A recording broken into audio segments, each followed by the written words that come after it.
Engarano kolwari no kanyapi moria tos nyero kumi ngora kere pingire kateta kacheda kesopoti mor nos osenta la Daudi Ochala la chomiapne etoro na tere epepe on ido marakitere akira kanyape num emuna etor ngesi eyaitene ke lo erai girgran la Apolon na dokita itena ebuku Michael Ejobi eshomakini tunga balwa lo ewadika ikita Ateker pach anubera itwogono epepe on aswam erasa tomna kanyare Omaruk okaru lukumniara kaisara luni umame ngesi aurianet anaitolo sitibobo Ateker ngesi emarni takira kanyape Atieko to makiro nu itoroni tere aswamukon kes imori aritos. Number 1.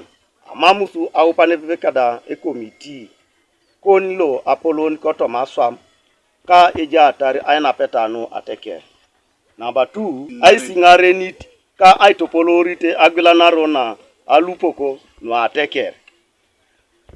Komamei aupanara-kede ekomiti kon tilo Esomae atari jo kwape imebana kon kwa eja atari aina petanu Ateker.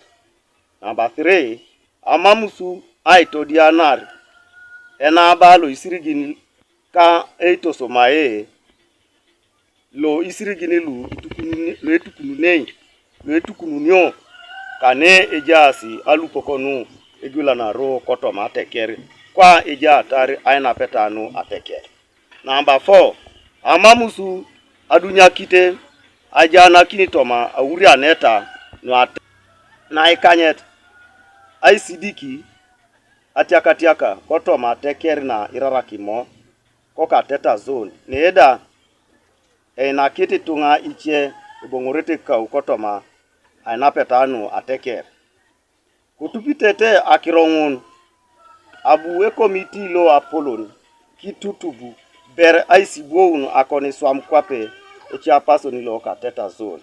ikote nenda epepe onulo etoro nata ingesobu iwosa anwa yuar irokobere echamna aikunyakina waine ya pesila Ateker. Ateta ne are nyara uye meeting ikalo ibochine koro ye chamono kapakina reka kini peseni ni ngunu lwesalete luche ngunu kere inyoneta nyewu ido eswama ngunu tena kauni agende boyndi kinori meeting lo erara kemo otomobuku ne Ateta so are ili mbonbe mamnge opande pekere tunga era be na ara ejasi tunga wai are ara bongo kina ngisengi na joka kona ta ngiti be otomoponi ani lo mamnge opande pekere komiti nyengu ngesa limengo otupidete epola jeni yango epole jari Ateta ido ejango ne pekere tunga lo yama kita ibi seniors lo bati bonbo nya dama koyari ko tokin yawo misheta ne je tunga na ngara kina yara dama no itemo kina alimunete bone pudo ngesa limu bonya konyani bawo mishoi mame Ido engineer Martin Onguru cholo era Apolon e cholo ngadoketa itane buku nges obu ilipi epepe na chamuno ajalaki ne cholo ngongon.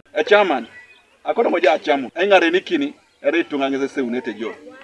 Doba engare nikini eritungi kote hii ile karate jo. Kiasi tunga ripu akani nebe ijula kina inyo.